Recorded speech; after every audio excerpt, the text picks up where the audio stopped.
নমস্কাৰ বন্ধুসকল মোৰ নাম গোবিন্দাস কোৱা, মই নেস্ট বাস্তু এক্সপাৰ্ট নিউমেৰলজিষ্ট। বন্ধুসকল, আপোনালোকৰ সুবিধাৰ্থে মই চেনেলটোত আপোনালোকৰ বিভিন্ন সমস্যাৰ সমাধানৰ উপায়সমূহৰ সম্পৰ্কে আলোচনা কৰি থাকোঁ।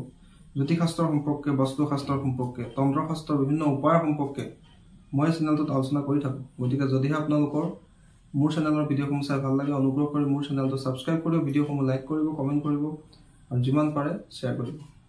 বন্ধুসকল, আজি মই আপোনালোকৰ লগত আলোচনা কৰিবলৈ আগবাঢ়িছোঁ ঋণ মুক্তিৰ এটা চমৎকাৰী পৰিবৰ সম্পৰ্কে।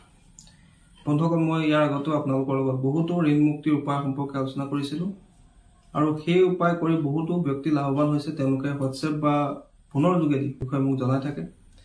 ঠিক তেনেকৈ আজি আপোনালোকক মই আন এটা ঋণ মুক্তিৰ উপায় সম্পৰ্কে ক'বলৈ আগবাঢ়িছোঁ। বন্ধুসকল, কেতিয়াবা আমি নিবিচাৰিলেও আমাৰ জীৱনত ঋণৰ সমস্যাই দেখা দিয়ে। কেতিয়াবা আমি বিজনেছ কৰিবৰ কাৰণে বা কেতিয়াবা সমস্যাত পৰি বা কেতিয়াবা ঘৰত কোনো ব্যক্তিৰ ৰোগ ব্যাধি হ'লে কেতিয়াবা কাৰোবাৰ পৰা পইচা ল'ব লগাত পৰে।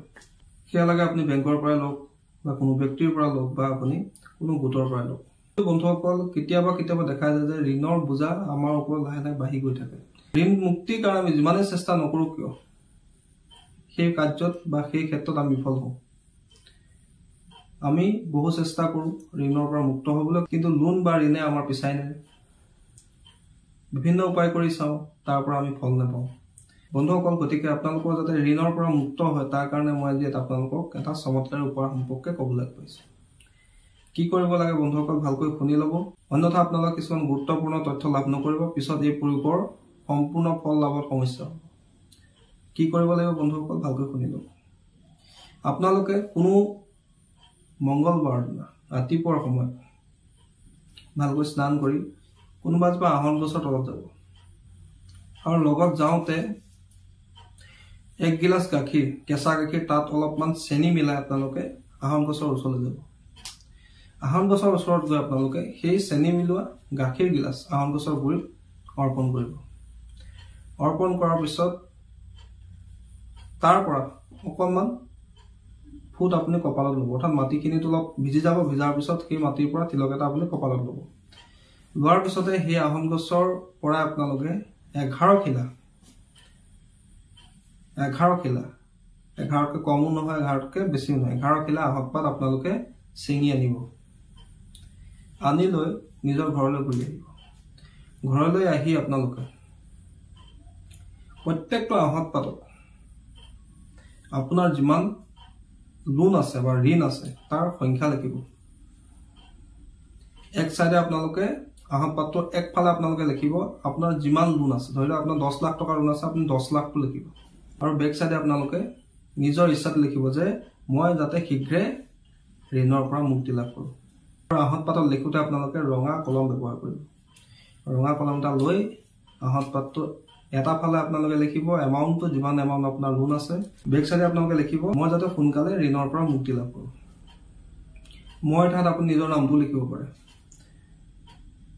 তাৰপিছত প্ৰত্যেক 11 খিলা আহত পাততে আপোনালোকে দুই চাইডে, এক চাইডে এমাউণ্ট লিখিলে, এক চাইডে নিজৰ ইচ্ছা লিখিলে, এইদৰে আপোনালোকে লিখি দিব।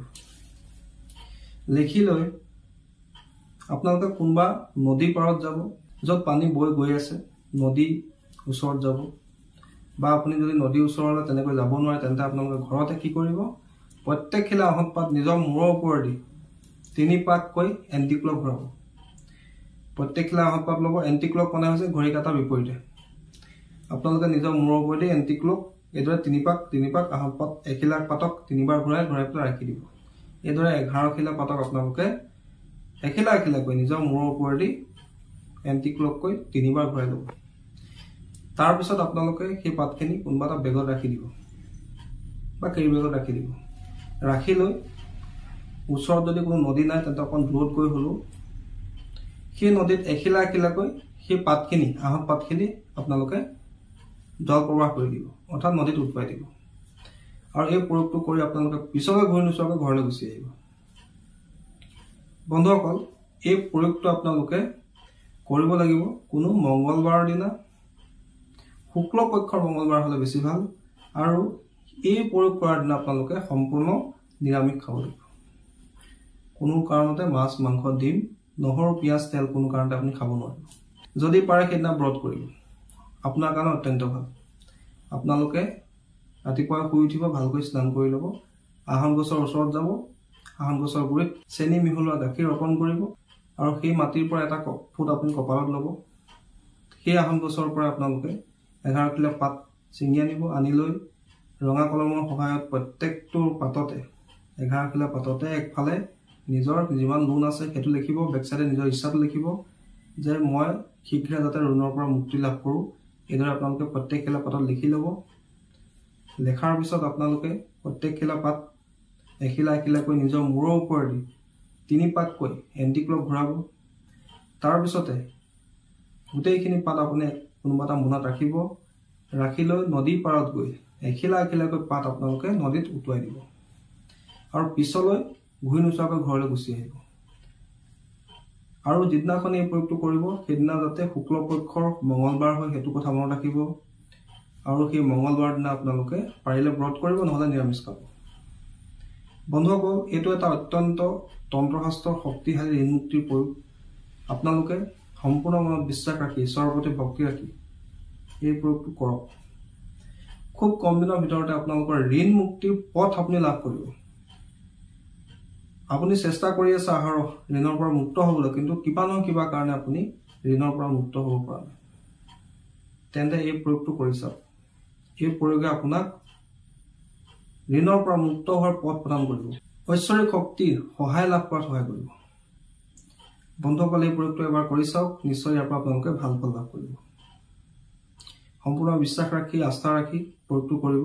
সম্পূৰ্ণ মনত পজিটিভিটি লৈ এই প্ৰয়োগটো কৰিব। নিশ্চয় আপোনালোকে সোনকালে ঋণৰ পৰা মুক্ত হ'ব পাৰিব। বন্ধুসকল, আশা কৰিছোঁ আজি আপোনালোকৰ এই ঋণ মুক্তিৰ উপায় সম্পৰ্কে জানি ভাল লাগিলে। যদি ভাল লাগিলে অনুগ্ৰহ কৰি ভিডিঅ'টো লাইক কৰি দিব, কমেণ্ট কৰিব আৰু মোৰ চেনেলটো ছাবস্ক্ৰাইব কৰিব। ধন্যবাদ।